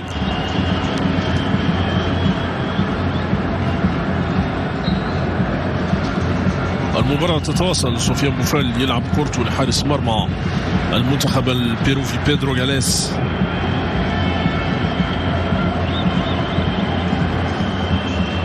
تصل الكرة للمنتخب البيروفي بالخطأ. سفيان أمرابات، سفيان يوسفنسيري ما ركزش كثير في الكرة الماضية، تضيع وتعود لمنتخب البيرو للأمام نحو كاريو يحيى عطية الله في المتابعة. يحيى ببعض الكرة ضربة زاوية لمصلحة المنتخب البيروفي. كرة ثابتة لمنتخب البيرو. منتخب البيرو يبحث عن استغلال هذه الكرة الثابتة للوصول لمرمى الحارس ياسين ولا تسديدة مؤطرة للمنتخب البيروفي لما يقارب 70 دقيقة من زمن هذه المباراة، ما يوضح أن الفريق الوطني دفاعيا قدم مباراة مثالية. كرة للبيرو، كرة لسكور ليما، تلعب كرة في منطقة الجزاء وخروج ياسين بونو يتدخل، يبعد الكرة نحو ريناتو تابي وحكيم زيش، والكرة في التماس للمنتخب البيروفي.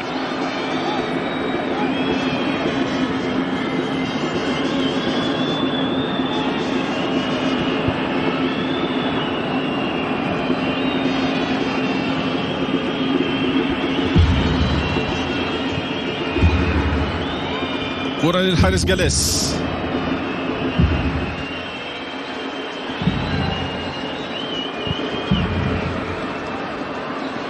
للأمام المتابعة من يحيى عطية الله، يوسف سرياد، عبد الحميد الصبيري، لكن كرة تعود من جديد ريناتو تابيا، نفس الأسلوب ونفس الطريقة، يحرر رفاق وزملائه، ونيفقر في التغطية. نيفقر العلامة الكاملة في هذه المباراة. كرة ناس زروري، ناس يبحث عن حكيم زياش، يفضل وأنه يرجع كرته للوراء لنصير المزراوي نحو نيفقر. نايف لياسين بونو. منتخب البيرو كانوا يلعب في الاستاديو ناسيونال.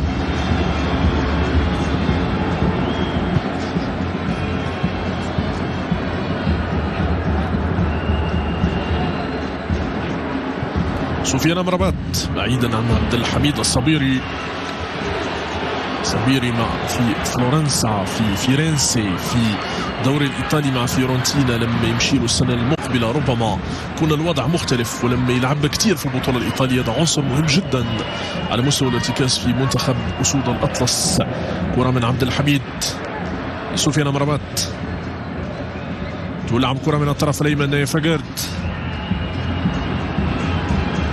نحو نصير المزراوي، دايرة الأيمن، حكيم زيش للأمام، والتغطية من دفاع منتخب البيرو. اسمح الكرة رومان سيس. كرة للفريق الوطني، إمكاني من حكيم زيش، يسدد حكيم ما مشاتش بعيد. الكرة الماضية لزياش كان بإمكانه أن يشعل المدرجات.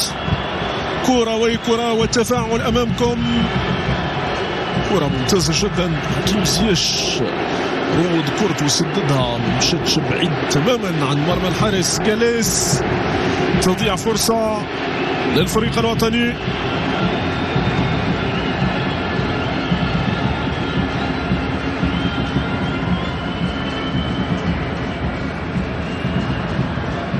كرة لمنتخب البلانكي روخا، منتخب البيرو.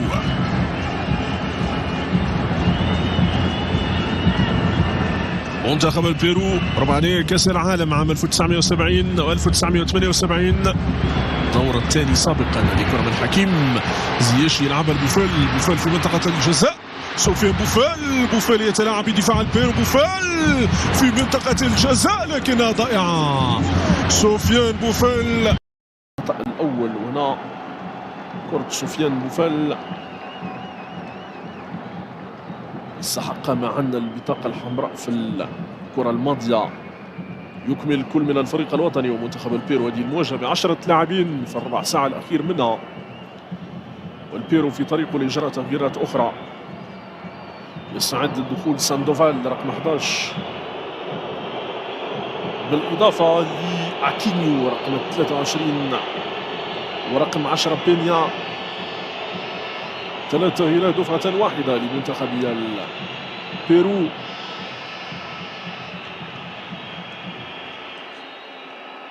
عمران لوزا اسم آخر في مفكرة وليد، يدفع بعمران لوزا.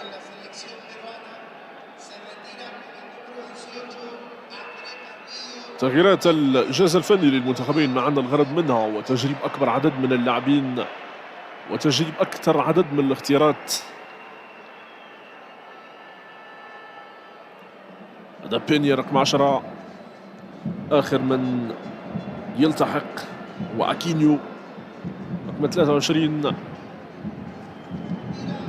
يدخل بديلا ليوشيمار يوتون واحد من أكثر اللاعبين حملة لقميص منتخب البيرو.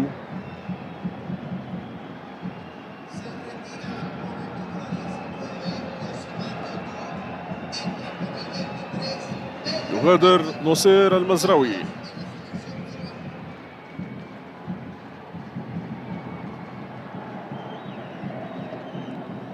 ويدخل عمر اللوزا لاعب نادي واتفورد الانجليزي في خط الوسط كبديل في هذه المباراة.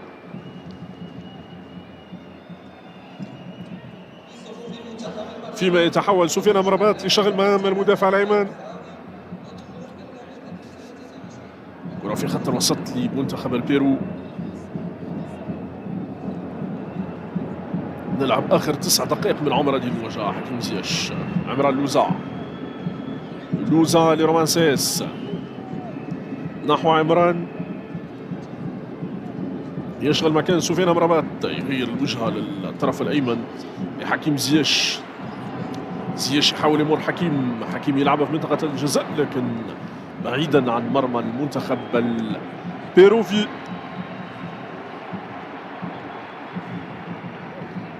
عن مرمى جاليس.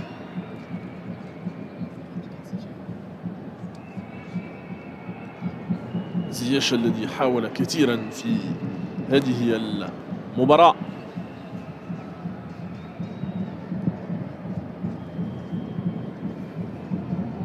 لابادولا ظل معزولا منذ انطلاق هذه المواجهة. لابادولا لم يجد ولو الأمطار تساعدوا على الوصول لمرمى ياسين بونو، لم نراه تماما في هذه المباراة. لاعب المنتخب البيرو في لابادولا النجم الأول لمنتخب البيرو. كرة للأمام المتابع من نايف أجارت، نايف لرومان سيس يحيى عطي الله. كرة للفريق الوطني من الجليس يحيى عطي الله. عبد الحميد الصابري استرجاع الكرة تعود لرومان سيس نحو عمران لوزا في خط الوسط. عمران تصل لحكيم زياش يبحث عن الدعم عن السند في الكرة الماضية. حكيم والحكم يكون خطأ هذا المرة، كان أمام حكم المباراة سوى الإعلان عن ضربة خطأ لمصلحة الفريق الوطني لمصلحة حكيم زياش الذي يحاول الاجتهاد على قدر المستطاع لتمكين المهاجمين من حلول للوصول للمرمى أمام منتخب دافع بشراسة في هذه المباراة. منتخب البيرو حاول إغلاق كل المنافذ كل الحلول، ما خلاش ولا مساحة عناصر الوطني. رغم ذلك 6 فرص التهديف لم تستغل من طرف الفريق الوطني في هذه المباراة أمام البيرو. ضربة خطأ في منطقة الجزاء المتابعة من دفاع المنتخب البيروفي. كرة بيروفيا، سفيان أمرابات في التغطية. أمرابات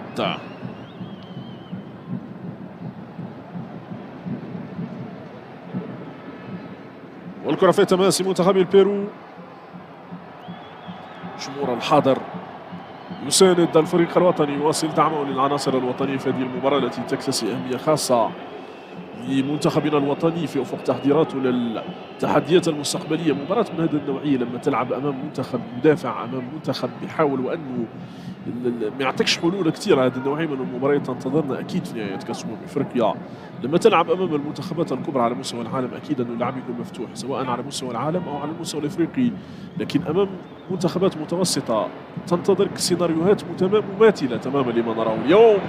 كرة من عبد الحميد الصابري لكن يسدد بعيدا عن مرمى الحارس جاليس.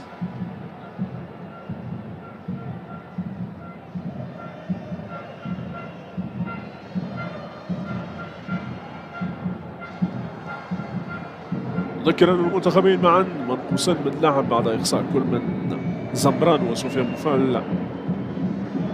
سفيان الذي دخل في الجولة الثانية من هذه المواجهة.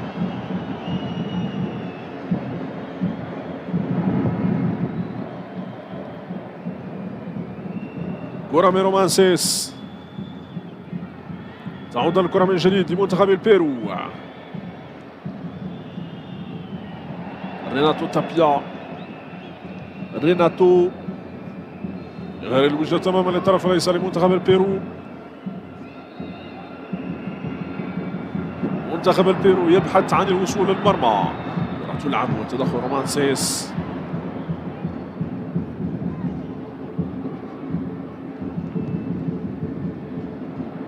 سفيان امرابط في دور ضير الايمن هذا المره. سفيان امرابط يجرب نفسه في مركز من المراكز اللي يتواجد فيها عدد كبير من الاختيارات في الفريق الوطني في ظل تواجد مسير المزراوي واشرف حكيمي. ما نساوش ايضا ايوب العمراوي في دور ضير الايسر وممكن ان يتقمص دور ضير الايمن. سفيان امرابط والبدايه في كاس العالم للناشئين في دوله الامارات العربيه المتحده. واصل للاعب للفريق الوطني هنا رومان سيس. رومان يحيى عطية الله، راوغ يحيى يلعب يحيى وتدخل ريناتو تابيا. ريناتو تابيا عمران لوزا. لوزا للفريق الوطني من جديد نحو حكيم زياش. زياش لوحده من الجانب من حكيم يراوغ حكيم شاب كورته حكيم يلعبها مرة أخرى نحو يحيى عطية الله جالو الدعم من رومان سيس. أنس الزروري ضاعت منه الكرة تعود من جديد لمنتخب البيرو. كرة للأمام لمنتخب البيرو. كان خطأ على يحيى عطية الله. نعم كان خطأ واضح لمصلحة يحيى عطية الله في الكرة الماضية، الكرة المشتركة مع لاعب المنتخب البيروفي. يدفع الحكم للإعلان عن ضربة خطأ. التدخل في خشونة من طرف مهاجم المنتخب البيروفي جاليو كالابادولا.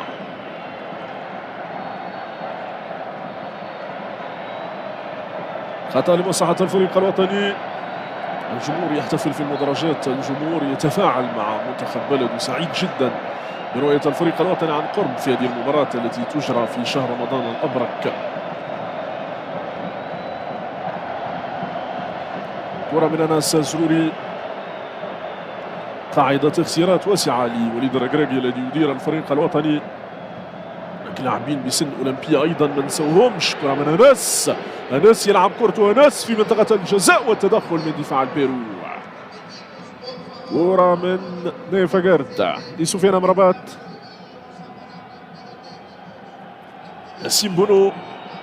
نذكر أنه نهاية كأس أفريقيا لأقل من 23 سنة المؤهلة لدورة الألعاب الأولمبية في باريس ستجرى في المغرب، وهي مفتاح تأهل هذه الدورة الأولمبية بقيادة عصام الشرعي، واحد من المدربين الشباب اللي تولوا تدريب الفريق الوطني لأقل من 23 سنة.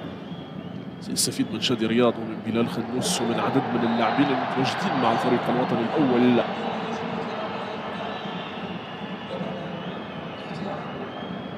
دقيقتان فقط عن نهاية الوقت الأصلي من هذه المباراة.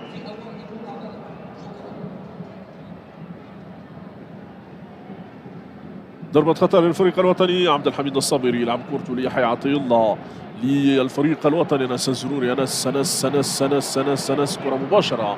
ضربة مرمى للحارس كلاس، حارس مرمى المنتخب البيروفي.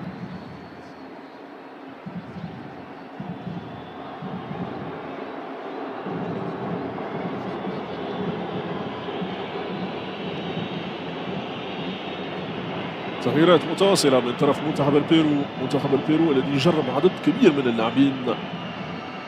وجماهير البيرو التي تتابع هذه المباراة،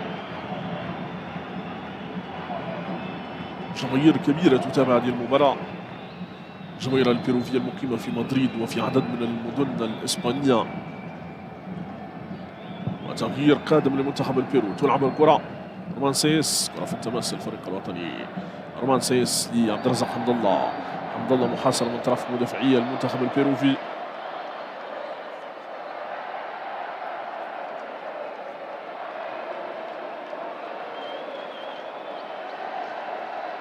ريناتو تابيا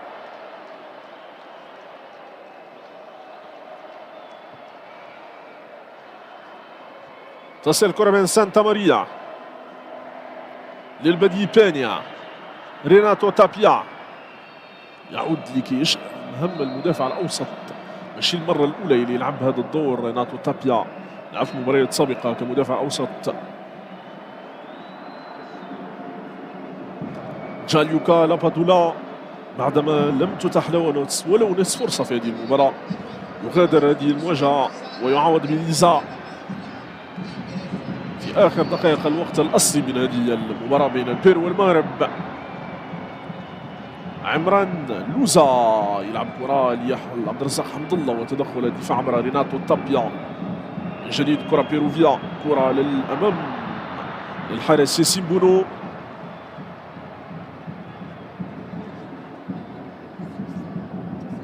حائز على جائزة زامورا لأفضل حارس في البطولة الإسبانية الموسم الماضي. 3 دقائق كوقت بدل ضائع. سفيان أمرابط، كرة لزياش. زياش الذي بذل مجهودا جبارا يمرر الكرة ليحيى عطية الله للفريق الوطني من الطرف الايسر. يحيى يحاول يمر، يحيى يحاول يمر، يلعبها في منطقة الجزاء والتغطية من دفاع منتخب البيرو. رومان سيس، الرومان انس الزروري تصل الى فاجارد يغير الوجه للطرف الايمن للفريق الوطني من حكيم زياش. حكيم زياش يحاول انه يمر نحو سفيان امرابط، كرة في منطقة الجزاء. عبد الرزاق حمد الله، حمد الله والمتابعة من جاليس تعود من جديد للبيرو. نيفاجارد في المتابعة، نيفاجارد مصلحة المنتخب البيروفي، فرصة لمنتخب البيرو في آخر دقائق هذه المباراة. عبد الحميد الصابري، شوف هذا هو الأسلوب اللي خلانا نطمئن كثير على الفريق الوطني. كرة من رومان سيس، سفيان امرابط تصل الكرة من نيفاجارد من الطرف الأيمن لحكيم زياش. بحث آخر على فرص الوصول للمرمى. حكيم يمر، حكيم ويتحصل على ضربة خطأ. حكيم زياش يتحصل على ضربة خطأ لمصلحة الفريق الوطني في ثاني دقائق الوقت البدل الضائع من هذه المواجهة. لم يكن أمام دفاع البيرو سوى إيقاف المد الهجومي من قدم حكيم زياش مدى الطريقة.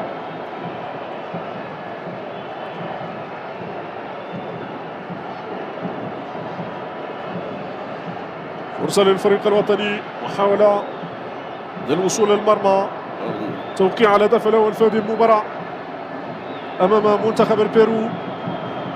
منتخب البيرو الذي يقبل اللعب منذ أولى دقائق هذه المباراة. زياش في تنفيذ الخطأ. حكيم زياش،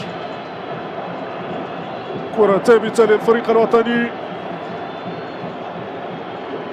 زياش في التنفيذ، صعود اللاعبين طوال القامة. الكرة تسدد لكن تتحول ضربة زاوية للفريق الوطني، ممكن اعتبارها آخر فرصة في هذه المباراة ككل. آخر فرصة، والأسد يصدح بأعلى صوته في المدرجات.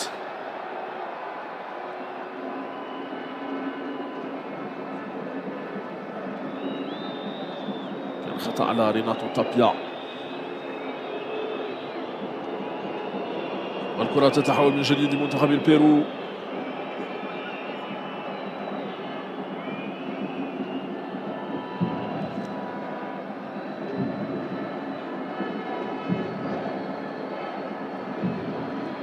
كرة للحارس جاليس. تعادل مهم من الناحية المعنوية لمنتخب البيرو. منتخب البيرو بعد الخسارة أمام ألمانيا، والفريق الوطني يتعادل أمام منتخب البيرو في انتظار المباريات الودية المقبلة والتي ستكون مهمة جدا لإعداد فريق قادر على المنافسة في نهاية كأس أفريقيا. ثقتنا كبيرة في هذا المنتخب وفي هؤلاء اللاعبين. نهاية المباراة بالتعادل 0-0 بين المغرب والبيرو في المباراة التي أقيمت هنا في ملعب سيفيتاس متروبوليتانو في شهر رمضان، في 5 أيام شهر رمضان الأبرك. لكم مني أطيب التحية، سفيان الرشيدي، على أمل لقاءكم في مواعيد مقبلة. تقبلوا مني أطيب التحية. دمتم في رعاية الله.